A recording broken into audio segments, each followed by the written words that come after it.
Hi everyone. Today we're going to study properties of a circle. This is a picture of a circle. Let us define some terms. A circle is a set of points equidistant to a fixed point called center. Here is the center. That constant distance between the center and any point of the circle is called radius. A chord is a line segment connecting any 2 points of a circle. Here is an example of a chord. A diameter is a chord that passes through the center. This is an example of a diameter. In fact, it is the longest chord. Also, the diameter is twice as long as the radius.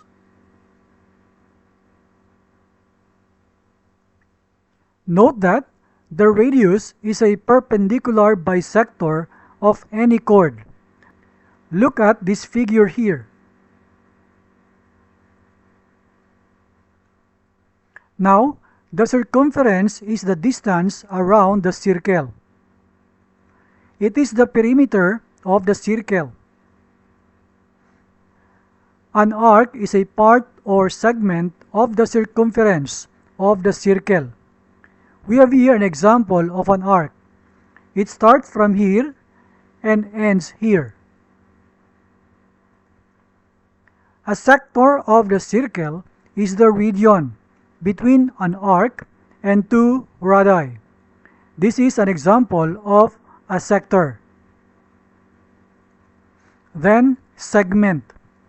A segment of the circle is the region between an arc and a chord.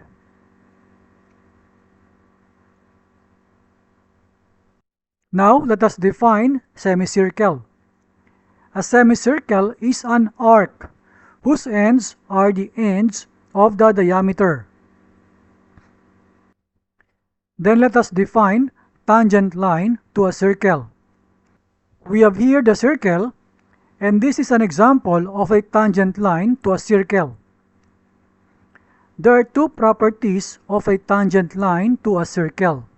Number one, the line or the tangent line intersects the circle at only one point. Number two, the line is perpendicular to the radius at the point of intersection. We have here the illustration. Now, a line that intersects a circle in exactly 2 points is called secant line. We have here one secant line.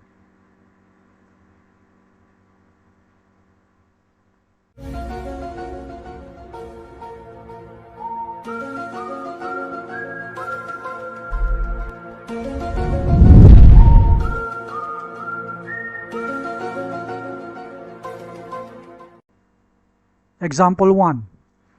Prove that if chords of congruent circles subtend equal angles at their centers, then the chords are equal. Let's have this figure. Let us consider two congruent circles. That means circles of same radius with centers as O and O prime respectively. And then on the respective circles we form triangles. In the first circle we have the triangle AOB. In the second circle we have C, O prime, D respectively. Notice that in triangle AOB and triangle CO prime D, the angle AOB equals the angle CO prime D. This is given in the problem. Also, OA is equal to O prime C. We say that radii of congruent circles are equal. Also, OB equals O prime D. These are also radii of congruent circles. Therefore, we conclude that triangle AOB is congruent to triangle CO'D by SAS congruence rule. Therefore, we can conclude that AB equals CD by corresponding parts of congruent triangles are equal. Hence, if chords of congruent circles subtend equal angles at their centers, then the chords are equal. Example 2. Two circles of radii 5 cm and 3 cm intersect at 2 points, and the distance between their centers is 4 cm. Find the length of the common chord. Based on the given, let's have this figure. Note that AB is the common chord. That is what we want. O prime is the perpendicular bisector of AB. From the figure, we can see that AB equals 2 times the line segment AC. Now let us solve. O prime equals 4 cm. This is given in the problem. Let OC be x. The OC is here. It follows that O prime C will be 4 minus x. The O prime C is here. In triangle OAC, we can write the Pythagorean theorem.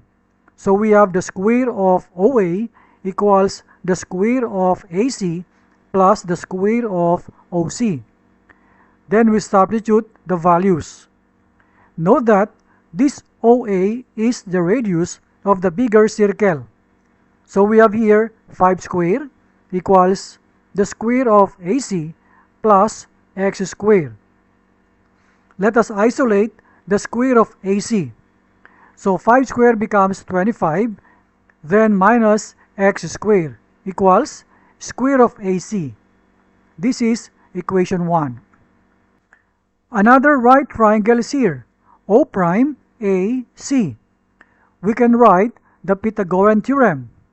That will be O prime A, that is squared, equals the square of AC plus the square of the side O prime C. Let us substitute the values. Note that the O prime A is the radius of the smaller circle. So we have 3 square equals the square of AC plus the square of 4 minus x. Let us simplify the equation. We have 9 equals the square of AC plus 16 minus 8x plus x squared. Let us isolate the square of AC. The constant 16 we put on the left side to be combined with the 9. So we have minus 7 plus 8x minus x squared equals the square of AC. Let this be equation 2. Let us now combine equations 1 and 2. Both are equal to the square of AC. So we have 25 minus x squared equals negative 7 plus 8x minus x squared. Notice that both sides have this negative x squared that we can cancel. Then this negative 7 we transpose to the left to be combined with 25. So it becomes positive 32 equals 8x. We divide this equation by 8, we will get the value of x, that is 4. And this value we will substitute in equation 1. So we have the square of AC equals 25 minus 4 square. This 4 square is 16, so we have 25 minus 16. That would be 9. We take the square root of both sides. So we will get the value of AC and that would be 3.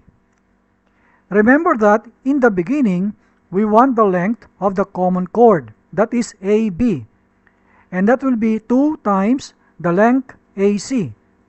So we have 2 times 3, that will be 6. Then we write the unit of measurement, centimeter. This is the answer. Example 3. If a line intersects 2 concentric circles, that means circles with the same center, with center O at A, B, C, and D, prove that AB equals CD. So we have this figure. Let us draw a perpendicular OM on line AD. So here it is. Note that BC is the chord of the smaller circle, while AD is the chord of the bigger circle. We know that perpendicular drawn from the center of the circle bisects the chord. That means BM equals MC. This is our equation 1. Also, AM equals MD. This is equation 2. Now let us subtract equation 2 from equation 1. So that will be AM minus BM equals MD minus MC. Now look at our figure. Consider AM and MD. We can rewrite AM as AB plus BM, while the MD we can write as MC plus CD. When we remove the grouping symbol, we can combine BM minus BM. Actually, we can cancel it out. Also, we can cancel MC by negative MC. Simplifying, we will get AB equals CD.